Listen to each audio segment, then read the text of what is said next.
Hi friends, अगर आप हमारे वीडियो को सबसे पहले देखना चाहते हैं तो अभी हमारे चैनल को सब्सक्राइब करें और बेल आइकन दबाएं। जब मैंने ब्रा पहननी शुरू करी मेरे भाई को पता भी नहीं चला। एक बड़े ही करीबी दोस्त ने एक दिन कहा, एक बात पूछूं, तुम्हारे भाई से तुम्हारी बनती नहीं है क्या?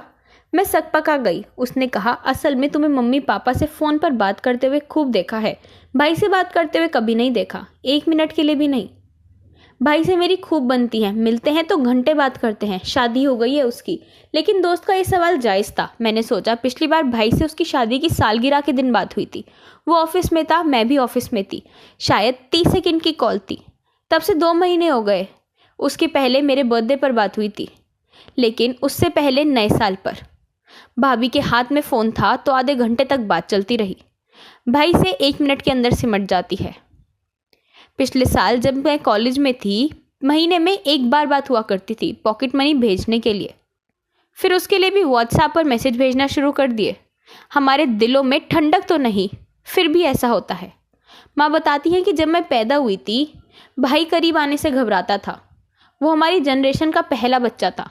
कई दिन लगे उसे समझाने में कि माँ के सीने से चिपके इस मांस के टुकड़े को बहन कहते हैं।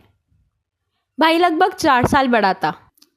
कई दिन लगे उसे मेरे पास आने में। कोई ठोस याद नहीं है मन में कि ऐसे हमने मिलकर कोई खुराफात की थी, ऐसे साथ में पिट गए थे, ऐसा कोई राज शेयर किया था। ऐसा कुछ भी नहीं था। हम साथ स्कूल नहीं गए। उसे कोएड स्कूल में पढ़ाया गया, मुझे गर्ल्स स्कूल में। शुक्रिया उस वक्त बाबा जी के होने का कि हम दोनों पढ़ाई में भी औसत और अच्छे के बीच में थे। दोनों की ज़रूरतें अलग रही, इसलिए कभी सिबलिंग राइवलरी के बारे में ऐसी कोई चीज़ नहीं हुई। उसने कभी पॉकेट मनी बचाकर मुझे कीरिंग का तोहफा नहीं दिया। मैंने भी कभी उसे सीक्रेट गर्लफ्रेंड होने जैसा कोई राज नहीं बताया। हम यूं ही बड़े हो गए। पापा मुझे लाड करते, भाई दादी को। बाबा दोनों को पढ़ाते, मम्मी सब बैलेंस करके चलती। लिंग भेद कभी महसूस किया तो इतना नहीं। दादी भाई के दूध में थोड़ी एक्स्ट्रा शक्कर घोल देती जिससे वो खींच उठता, या बड़े वाले अंगूर छाट कर उसकी कटोरी में रख देती। ये भी शायद लिंग भेद नहीं था, बस घर का बड़ा बच्चा होने का लग्जरी था। जिस घर में हम बड़े हुए वहाँ अलग कमरे और पर्सनल स्पेस का कॉन्सेप्ट नहीं था। अब लगता है कि मम्मी और पापा को भी अलग कमरा सिर्फ इसलिए दिया गया होगा कि मैं और भाई पैदा हो सके। मेन गेट को छोड़कर कभी घर का कोई भी दरवाज़ा बंद नहीं किया जा सकता, कम से कम तब तक जब तक हम जागते थे। लेकिन यह कमाल की बात है कि प्राइवेट स्पेस ना होते हुए भी मुझे और भाई को एक दूसरे की प्राइवेट लाइफ में एंट्री नहीं मिली, क्योंकि वो लड़का था और मैं लड़की। मैंने बचपन से अपने अंडरवियर खुद धोए थे। दादी ने भाई के अंडरवियर धोने बंद कर दिए, मुझे मालूम नहीं पड़ा।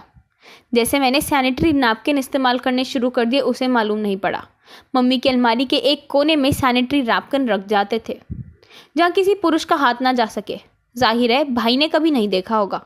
फिर मैंने ब्रा पहननी शुरू कर दी। शायद भाई को वो भी नहीं पता, या होगा भी तो उसने अनदेखा कर दिया होगा। मम्मी हमेशा अपनी ब्रा पेटीकोट जैसी चीज़ें दूसरे कपड़ों के नीचे सुखाती थी।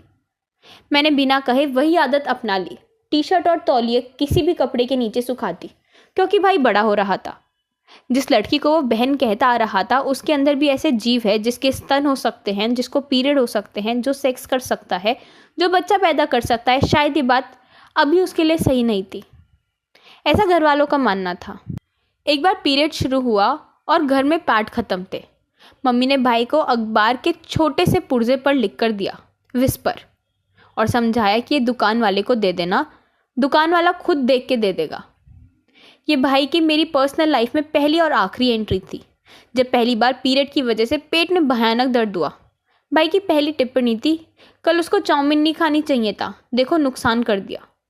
फिर अक्सर पेट दर्द होता, भाई कुछ नहीं कहता। उसे शायद अंदाज़ा हो गया था कि मम्मी और बहन के बीच की पर्सनल बात है, इस दुनिया में उसकी एंट्री नहीं है।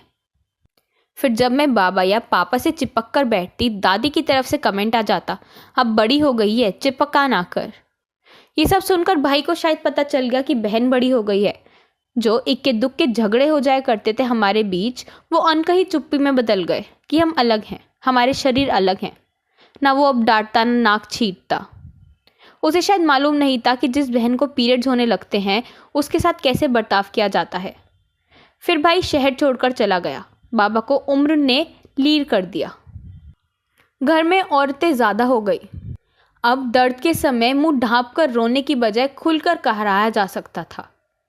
लेकिन मेरे और भाई के बीच चुप्पी रह गई। कॉलेज में आई तो मेल फ्रेंड्स ने बताया, इरेक्शन के फेज में शरीर में ऐसे बदलाव आते हैं। नाइटफॉल के समय ऐसा लगता है। भाई से दूर होकर मैंने भाई को समझना शुरू किया और ये माना कि मुझे उससे दूर होके भी भाई मुझे समझ रहा होगा, फीमेल दोस्तों की ज़ुबान से या भाभी की ज़ुबान से। लेकिन मैंने फ़ोन नहीं किया उसे। जब लड़कों ने फ्लर्ट किया तो सोचा उसके साथ किसी लड़की ने फ्लर्ट किया होगा। जब उसे प्रेम हुआ होगा तो उसने क्या सोचा होगा। शायद वो भी ऐसा सोचते होंगे, पर उसने भी फ़ोन नहीं किया। इसलिए हम कम बात करते हैं, क्योंकि हमने हाल ही में एक दूसरे को समझना शुरू किया है। माइंड द न्यूज रूम की रिपोर्ट। Thank you for watching our video. अगर आपको हमारी वीडियो पसंद आई हो तो इसे लाइक जरूर करें और हमारे चैनल को सब्सक्राइब करना ना भूलें।